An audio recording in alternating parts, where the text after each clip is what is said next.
É hora de conectar as principais notícias do dia. A partir de agora, Jornal da Tarde. Girassol FM. Estimado ouvinte, boa tarde. Confira a seguir os fatos que marcam a atualidade. Cidadãos detidos por suposto abuso sexual de menores no Bengo. Menor arrastado pelas águas da chuva no distrito urbano da Samba continua desaparecido. Fazenda Nauíla produz mais de 9.000 toneladas de milho no presente ano agrícola. No desporto, expectativa no Unitel Basket, de Agosto e Petro. Quem ganha o terceiro jogo? Na página internacional, subiu para 61 o número de mortos do confronto no Sudão. Está a acompanhar o Jornal da Tarde, edição de segunda-feira, 17 de abril de 2022, que tem a garantia técnica de Admiro Candeia. Edição e apresentação de Janete Meio-Dia e Fernanda Gonga. Estamos a apresentar Jornal da Tarde, aqui na Girassol FM. 12h01. Sua segurança, sua saúde e serviços. Agora, notícias de sociedade.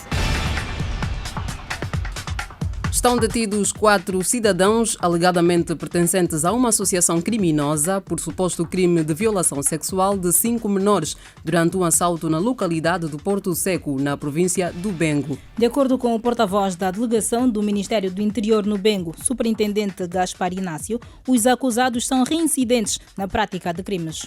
Estes cidadãos, numa composição de 7 indivíduos, terão assaltado numa só noite 4 residências, em que numa primeira residência terão cometido crime de roubo qualificado, numa outra residência terão abusado sexualmente de 5 meninas com penetração. Vale aqui lembrar que estes agressores violaram as meninas tanto na região do ano e também na região da boca. Numa outra residência terão cometido o crime de homicídio simples com recurso à arma de fogo. Vale também lembrar que dos 7 cidadãos foram detidos 4 cidadãos, os 3 continuam em fuga e em parte incerta.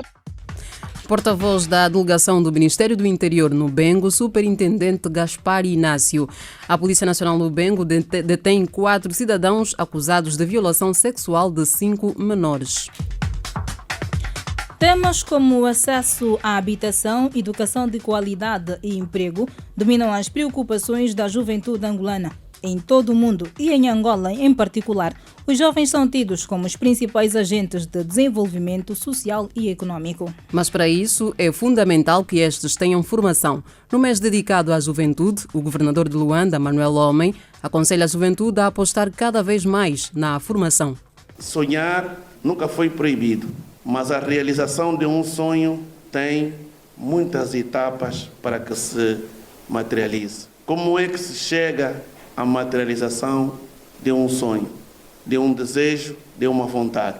Nós defendemos muito o princípio da formação, porque a formação é a arma daqueles que não têm oportunidades. E aqueles que se empenham na formação podem ter a certeza que terão resultados. Tiveram uma má formação, também têm o risco de não terem um sucesso profissional garantido. Até podem começar por uma vida profissional, mas podem não ter um sucesso garantido, porque a formação foi deficiente. Por outro lado, Manuel Homem alerta que saber esperar pela sua vez é crucial para o alcance do sucesso em todas as áreas da vida.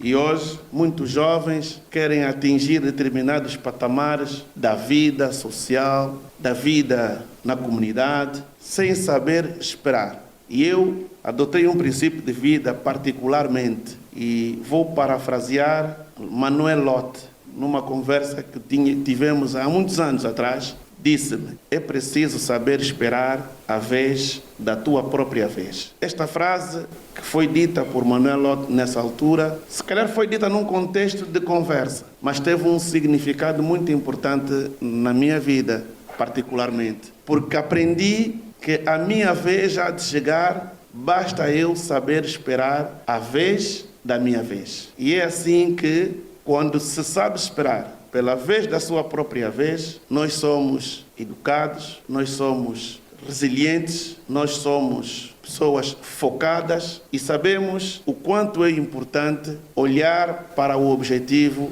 onde tem a meta que queremos alcançar. Ouvíamos o governador de Luanda, Manuel Homem, juventude angolana preocupada com acesso à habitação, educação e qualidade de emprego.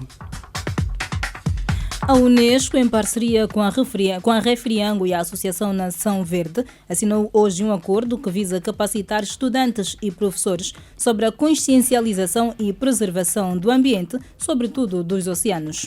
Alguns alunos mostraram-se preocupados com a poluição do ambiente, sobretudo das praias. Andreia Olo, a falta de contentores ou baldes, saquetas de lixo à volta de Luanda, principalmente nas praias, principalmente da praia de Cacoaco, extremamente suja. Aderidos a ser poluído tocoche. O que eu tenho feito muitas das vezes é poder guardar o lixo que eu produzo para ir pôr num sítio apropriado. E isso chega a ser benéfico, porque muitas das vezes as pessoas têm um mau hábito, que é de pegar o lixo, deitar em sítios inapropriados. Devemos ter uma saúde mental para poder sermos responsáveis e poder assim fazer aquilo que é o melhor para vivermos numa sociedade limpa. E para nós termos uma sociedade limpa, devemos evitar a poluição ambiental, devemos evitar deitar lixo no chão. E Tânia Jardim, diretora de marketing da Refriango, fala das motivações desse projeto que visa abranger mais de 20 mil alunos. O engarrafador oficial da Coca-Cola desenvolveu este projeto em parceria com a rede Unesco, onde 10 escolas irão receber 10 ecopontos. Portanto, o início deste projeto celebra não só a colocação de 10 ecopontos nestas escolas, como também a formação de professores e alunos sobre a separação de resíduos sólidos. O projeto e o protocolo que hoje iniciamos tem também o desafio de um concurso que se intitula As Marés Estão a Mudar, um concurso onde os alunos, 3 alunos mais um professor, irão desenvolver projetos para a consciencialização da poluição nos oceanos, que irá culminar na Feira do Ambiente no Dia dos Oceanos, dia 8 de junho. Portanto, estas 10 escolas irão selecionar quais os projetos, quais os alunos que irão participar na Feira do Ambiente. Esta primeira fase tem início hoje, dia 17 de abril, irá culminar com a celebração do Dia dos Oceanos, dia 8 de junho, e com a Feira Ecológica será desenvolvida também em parceria com o Ministério do Ambiente, com o Ministério da Educação e a Unesco. Nós estamos a prever que este projeto possa abranger mais de 20 mil alunos. Ouvíamos a diretora de marketing da Refriango, Tânia Jardim. Unesco e a Refriango assinam hoje um acordo sobre educação ambiental nas escolas. E seguimos, continua desaparecido do seio familiar o menor de 10 anos que foi arrastado pelas águas da chuva no distrito urbano da Samba, em Luanda, no último sábado. A tia do menor, Idalete Lucas, diz que a família está angustiada e deseja neste momento encontrar o menor, ainda que esteja morto. A família está aflita, nós todos estamos aqui aflitos porque hoje já é segunda-feira, isso aconteceu na sexta-feira. E cada dia que vai passando é mais um dia de esperança que se perde. Não estamos a dormir, estamos a passar noite em claro para ver se recebemos alguma notícia, se nos dizem alguma coisa, mas até agora não temos nada, não sabemos se ele está bem, se não está. Se não estiver bem, mas pelo menos que ele apareça, nem que for o corpo, pelo menos que ele apareça, para nós darmos um enterro condigno ao menino, para que ele descanse em paz. Idalete Lucas, tia do menor de 10 anos que continua desaparecido depois de, no último sábado, ter sido arrastado pelas águas da chuva no distrito urbano da Samba, em Luanda. E nós seguimos. Os fiéis católicos e a sociedade civil mostram-se consternados pela morte do arcebispo emérito da Arquidiocese do Ambo, Dom Francisco Witte. Dom Francisco Witte morreu aos 89 anos, no sábado, no complexo de doenças cardiopulmonares Cardeal Alexandre do Nascimento, em Luanda. Mais dados com a Brígida Icala.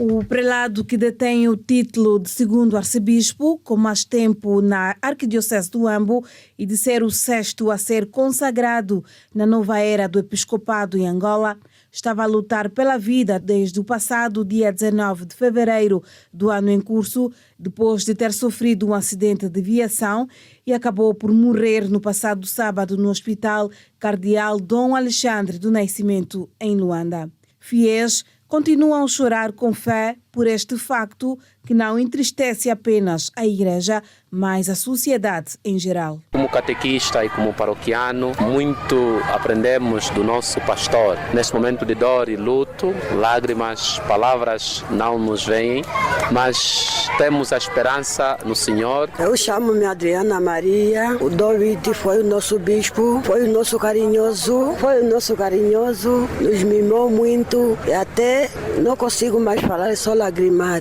A governadora do Ambo, Lotino Lica, reconhece David como um pai na fé e um construtor da paz e da reconciliação entre os angolanos. E com profunda dor e consternação, tomamos conhecimento do passamento físico do nosso pai na fé, o bispo emérito Dom Francisco Vito, homem dedicado ao Evangelho, homem de trato fácil, amigo de todos. Queremos, em nome do governo da província do Ambo e em meu nome próprio, endereçar à comunidade católica e à família biológica do Dom Vito as mais sentidas condolências de pesar e que o Senhor o receba na sua mansão celestial. Ainda em reação à morte de Dom Vito, o vice-presidente da Conferência Episcopal de Angola e São Tomé e Príncipe, Dom Stanislau Marques Tchindekasse, destacou o legado de Dom Vito, homem de cultura e leitura. O Dom Vito era um poliglota, muitas línguas, e ele já desde o seminário menor, que veio,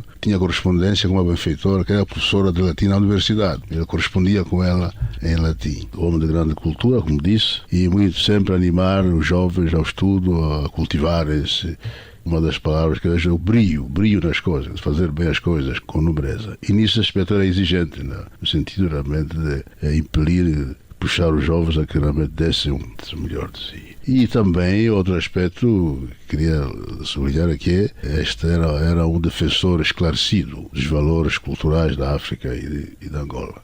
Tanto assim que ele conhecia bem as línguas, foi um tradutor. A versão católica do Novo Testamento que nós temos foi traduzida em 1970. Ele era um dos tradutores, era um grupo de padres que a traduziram. Estava o Eugênio Salesco, já falecido, Dom Zacarias Camoenho, está aí conosco, o padre Soma e o padre Faustino Dom Vito eram dos tradutores desta primeira edição do Novo Testamento. E muito recentemente está aqui o Catecismo, da Igreja Católica, obra de grande fôlego, foi traduzida por ele. Natural de Missassa e Vanga, na província de Benguela, Dom Francisco Vito nasceu aos 15 de agosto de 1933, fundador da Diocese de Menongue, onde trabalhou durante 11 anos. Em setembro de 1986, foi nomeado como arcebispo da Arquidiocese do Ambo, onde exerceu as funções por 17 anos.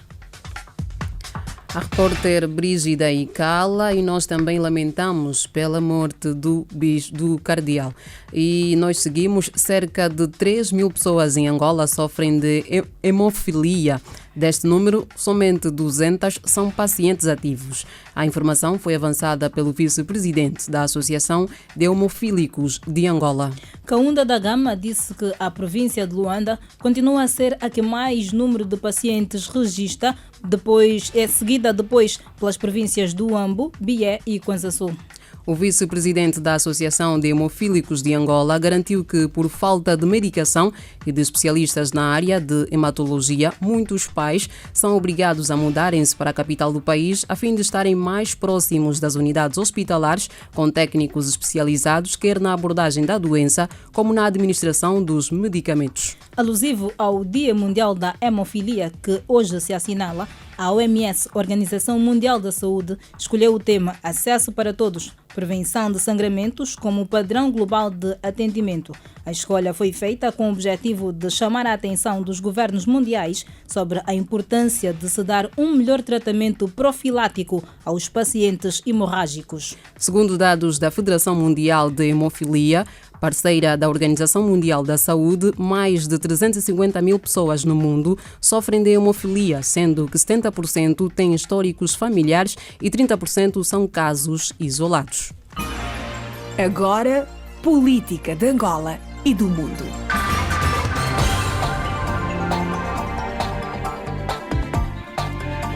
O ministro de Estado e chefe da Casa Civil do Presidente da República, Adão de Almeida, testemunhou na última sexta-feira a assinatura de um memorando de entendimento que reforça a cooperação entre a República de Angola e a República da Estónia em matéria de governação digital e modernização administrativa. O memorando foi rubricado, nomeadamente pelo diretor-geral do Instituto de Modernização Administrativa, Meika Afonso, e pela vice-ministra dos Assuntos Econômicos e das Comunicações da República de Estónia, Sil Kran. Na base do documento assinado, as partes comprometeram-se a reforçar a cooperação nas várias matérias relacionadas com a governação digital, modernização administrativa e capacitação de quadros na especialidade, considerando a experiência e o potencial tecnológico do país anfitrião, cuja taxa de digitalização dos serviços públicos é de 99%, fruto de 20 anos de investimentos e de alteração de processos.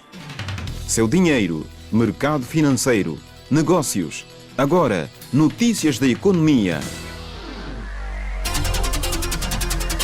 12h16 e nós seguimos. 9.500 toneladas de milho foram produzidas no presente ano agrícola na fazenda Mumba, no município do Cuvango, na província da Huila. Outros dados com o nosso repórter Joaquim Correia. Deste total, 2.500 toneladas foram fornecidas para a Reserva Estratégica Alimentar do Executivo.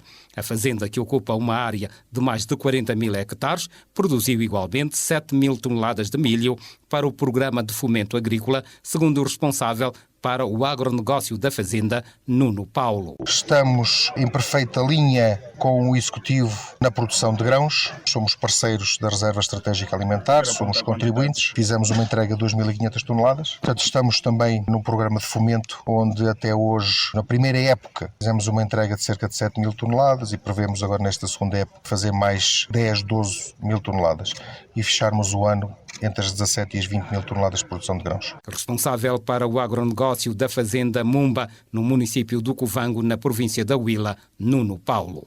Lubango, Girassol FM, Joaquim Correia. 9.500 toneladas de milho foram produzidas no presente ano agrícola na fazenda Mumba, na província da Huila. A República de Angola e a monarquia espanhola realizam um fórum com o propósito de aumentar as relações económicas. O evento vai congregar empresários, investidores angolanos e espanhóis com vista a fomentar oportunidades para investimento em Angola. Uma iniciativa que se enquadra nos desafios propostos no programa Foco África 2023, concebido pelo Governo de Espanha e a União Europeia, bem como o Plano Nacional de Desenvolvimento, concebido pelo Governo angolano. Para o coordenador da atividade, Oriano Manuel, as expectativas são altas. Temos a expectativa com o fórum de que no futuro aumente a presença de empresas espanholas em Angola, que haja maior comunicação entre as empresas, que seja facilitado o acesso à informação de projetos entre angolanos e espanhóis, que surjam novos projetos e parcerias com impacto social, de modo que aumente o poder de compra das pessoas, que haja maior investimento em iniciativas sustentáveis e de progresso, como agroturismo, formação de quadros, pesquisas. Oriano Manuel, coordenador do Fórum Angola-Espanha, evento que acontece no dia 22 de abril em Luanda, que tem como objetivos o aumento e a solidificação das relações entre os dois países. As delegações de Angola e da República Democrática do Congo traçaram estratégias de proteção das fronteiras com vista a combater os crimes transfronteiriços ao final de 3 dias de trabalho na província mais a norte do país. Mais detalhes a partir de Cabinda com o repórter João Chico. As autoridades aduaneiras de Cabinda e da província do Congo Central da RDC prometem combater as transgressões fronteiriças entre as duas regiões. Os peritos tributários estiveram reunidos em Cabinda para reforçarem as relações de trabalho e a elaboração de estratégias conjuntas com vista a travar os crimes transfronteiriços entre Angola e a RDC. Além Lukumba, responsável das alfândegas do Congo Central, disse que a RDC está disponível para colaborar com todos os países vizinhos para travarem os crimes aduaneiros. A República Irmã de Angola e a República Democrática do Congo mantêm uma relação de boa vizinhança desde longa data e materializa-se pelos contactos das suas hierarquias. A direção provincial da DGDA Congo Central. A direção provincial das alfândegas do Congo Central. Ainsi que tous les services prestants à la frontière. Também todos os serviços trabalhando nas fronteiras. Prometem um soutien total. Prometem um sustento, apoio total. Aux actions à mener. As ações a desenvolver. Que nous allons mettre en place. Que nós vamos colocar aqui na mesa. Afin d'atteindre les objectifs que nous nous sommes fixés.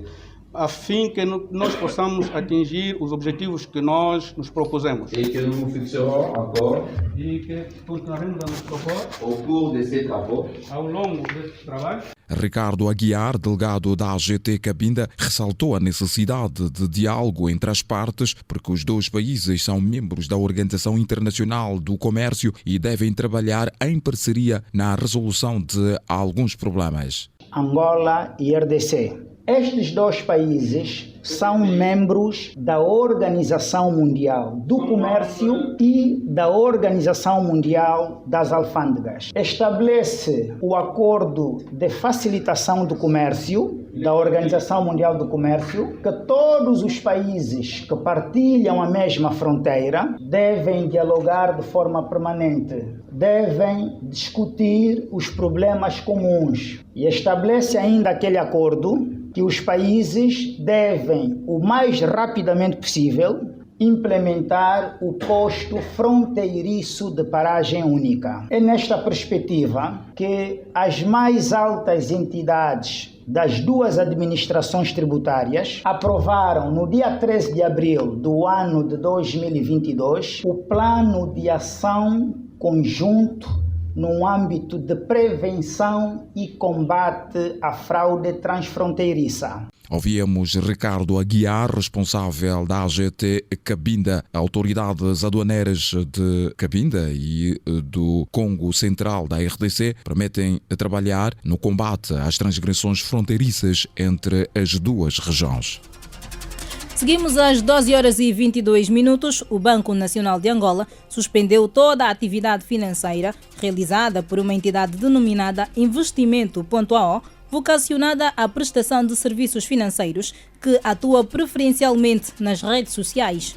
O banco alerta que a entidade em causa não é licenciada pela entidade reguladora, que é o Banco Nacional de Angola, e por isso não está habilitada a exercer em Angola qualquer atividade financeira sujeita à sua supervisão, nomeadamente a prestação de serviços financeiros, captação de depósitos e aplicações monetárias, atividades exclusivamente reservadas a instituições financeiras bancárias por si autorizada.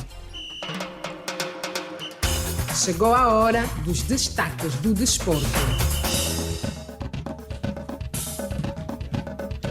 Hoje tem Autobasket, que mais logo no pavilhão da Cidadela acontece mais um jogo. Será desempatada a final da 45ª edição do Unitel Basket, que está a ser jogada em play-off, a melhor de 5 partidas. O terceiro duelo está marcado para mais logo às 18 horas e 30 minutos no pavilhão principal da Cidadela. Vale lembrar aqui que o 1º de agosto venceu a primeira partida por 76-71 e o Pedro de Luanda venceu o segundo jogo por 90-71, empatando assim a final. Mais desporto, mais daqui a pouco no Grande Jogada. And now, the news. O mundo em notícias. O mundo em notícias.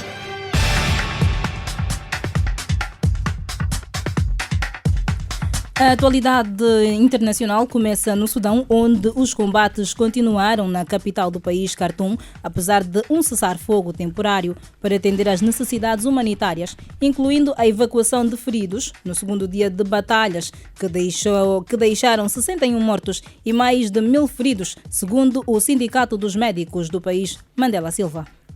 De acordo com Abdallah Hamdok, ex-primeiro-ministro sudanês, diz que a paz continua a ser a única escolha viável para o povo do Sudão evitar mergulhar o país em uma guerra civil. Portanto, pede a cessação de fogo imediato e que se chegue a um acordo que leva à cessação permanente das hostilidades. Os confrontos fazem parte de uma luta pelo poder entre o general Abdel Fattah Burhan, comandante das Forças Armadas, e o general Mohamed Dagalo, chefe chefe do grupo Forças de Apoio Rápido.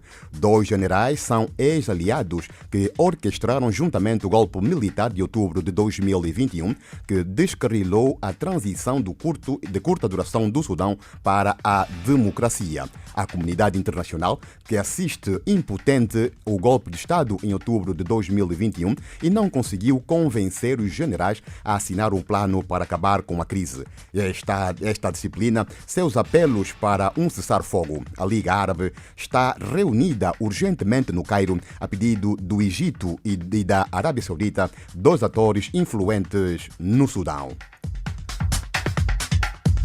O secretário-geral da ONU, António Guterres, pediu à junta governamental do Mali que acelere o ritmo de devolução do poder aos civis eleitos até o início de 2024, como prometeu fazer um relatório ao Conselho de Segurança.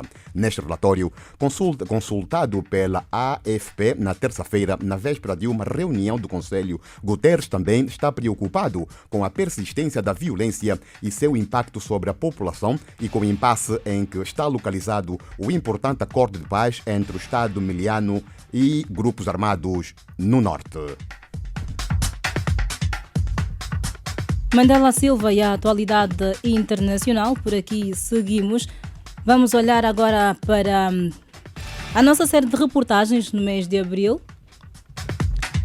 Depois começamos no mês, bem no início, no mês de abril, já falamos sobre a paz. Este mês além de ser o mês da paz, é também dedicado à juventude. Falamos da paz, falamos da juventude. Na semana passada estivemos a dar uma olhada por aquilo que é a vida dos jovens nas redes sociais, como as redes sociais têm estado a influenciar o comportamento das pessoas, e hoje vamos dar sequência à série de reportagens. Fernanda Gonga. Pois é, hoje, neste mês de abril dedicado à paz e à juventude, nós também estamos a trazer temas ligados à juventude, e hoje, na nossa série de reportagens, vamos saber o que é que acontece quando uma adolescente fica grávida. Hoje vamos falar sobre a gravidez precoce e a Celestina Zola vem nos trazer mais dados sobre o que acontece depois de uma adolescente engravidar. Um facto que tem acontecido muito na nossa capital, uma vez que sobe o número de adolescentes que apresentam-se nas salas ou nas maternidades com os casos de gravidez precoce. É um problema que tem constituído grande preocupação para pais encarregados de educação e a sociedade de forma geral. Pois é, Janete. E depois nós conseguimos constatar que grande parte dessas adolescentes que aparecem em casos ou com casos de gravidez precoce não têm sequer um emprego, não têm formas de sustento e acabam no final por deixar os seus filhos com os avós, e algumas vezes também acabam por deixar os seus filhos e já assistimos também casos em que as adolescentes acabaram mesmo por abandonar os bebês. Nós já fizemos várias reportagens em que mães adolescentes deixaram bebês em contentores de lixo.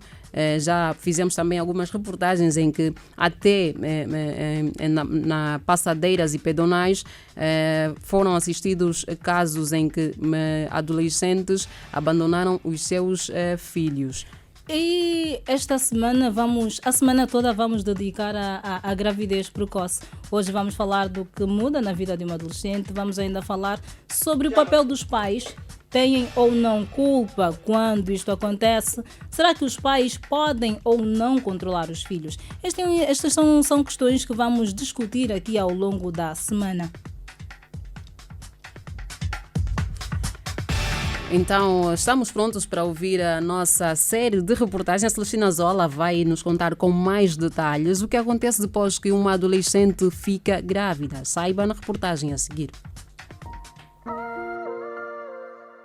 A adolescência é um período da vida rico em manifestações emocionais, caracterizadas por mudanças de valores e dificuldades face à procura de independência pela vida. É o período de transição da infância para a vida adulta, uma fase de descobertas. Entre as descobertas da adolescência está o despertar sexual, que muitas vezes resulta em gravidez. A gravidez na adolescência é considerada, segundo a OMS, a que ocorre entre os 10 e 20 anos. Sou a Catarina Magalhães Aguinaldo, estou com 18 anos de idade, estou concebida, estudava e continuo a estudar. Eu me chamo Inácia Miranda, fiz o meu primeiro filho com 15 anos. Não porque eu queria, só calhou. É que segui as amigas, dia 31 na bebedeira. Foi quando eu me engravidei. Sou a Jéssica Aguinaldo.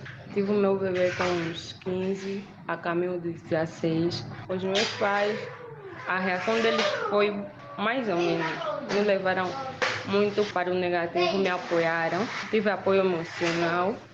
Sou a Manuela Francisco Locamba. Tive a minha primeira filha com 15 anos. Muito difícil, né? Apesar de que eu sou pai, sou mãe da minha filha. Mas estou sempre. A maioria das adolescentes que engravida abandona os estudos para cuidar do filho, o que aumenta os riscos de desemprego e dependência econômica dos familiares. Estes fatores podem contribuir para o baixo nível de escolaridade, abuso e violência familiar. Para algumas adolescentes, o surgimento da gravidez significou o adiamento de um sonho. Estudava, mas até agora tenho um sonho de voltar a estudar e ser alguém. Eu tinha medo, porque me avisavam, não brinca à toa, algum dia podes ficar grávida, desistir da escola, mas vou continuar a estudar. Estudava, tive que fechar o ano, estudava a 8ª classe, aproveitei a 9ª. Agora, depois que o bebê completou 9 meses, retornei à escola. Segundo a especialista em ginecologia e obstetrícia, Marta Luiana, o corpo de uma adolescente não está preparado para uma gravidez, o que pode acarretar vários riscos. As complicações passam por complicações sociais, porque são crianças que abandonam a escola, porque quando estão grávidas, quando têm um filho, elas precisam abandonar a escola para procurar um emprego, né? Para procurar alguma coisa. Elas deixam de estar no meio a que pertencem, que é de outras crianças, que é de brincadeira, que é de ter conhecimento, de ser ensinada para passar a ser responsável por ensinar alguém. Temos também as complicações físicas que decorrem do próprio corpo desta parturienta adolescente, que não é um corpo que está preparado para carregar uma gestação, e ela pode ter muitos problemas desde o princípio desta gestação, com abortos, e ainda tem o facto da taxa de aborto criminal ser elevada, porque muitas delas ficam assustadas e submetem-se a procedimentos de risco. Não têm meios, se calhar, para fazer o acompanhamento pré-natal, e isso pode advir de várias infecções, até porque ela começou o início da atividade sexual muito cedo. Para a médica, a gravidez na adolescência é um problema que deve ser resolvido em comunidade através da informação. Considerado um problema de saúde pública, porque parte disso é resolvido em comunidades, com educação para a saúde, apresentação de planeamento, evitar o tabu dentro das famílias e culturas, que ainda é muito presente. Muitas famílias se negam, muitas mães se recusam a falar sobre sexualidade para os seus filhos. Segundo o Fundo das Nações Unidas para a Infância, Angola tem a maior taxa do mundo de casos de gravidez na adolescência. Que é a jornalista Celestina Zola e os desafios das adolescentes depois do surgimento de uma gravidez. E assim que colocamos ponto final a esta edição do jornal, vamos recordar o que foi destaque.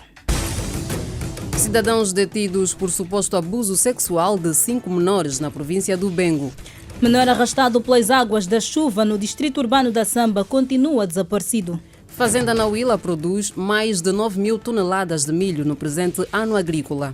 Do desporto, expectativa no Unitel Basket de Agosto e Petro. Quem vence o terceiro jogo? Na página internacional subiu para 61 o número de mortos do confronto no Sudão.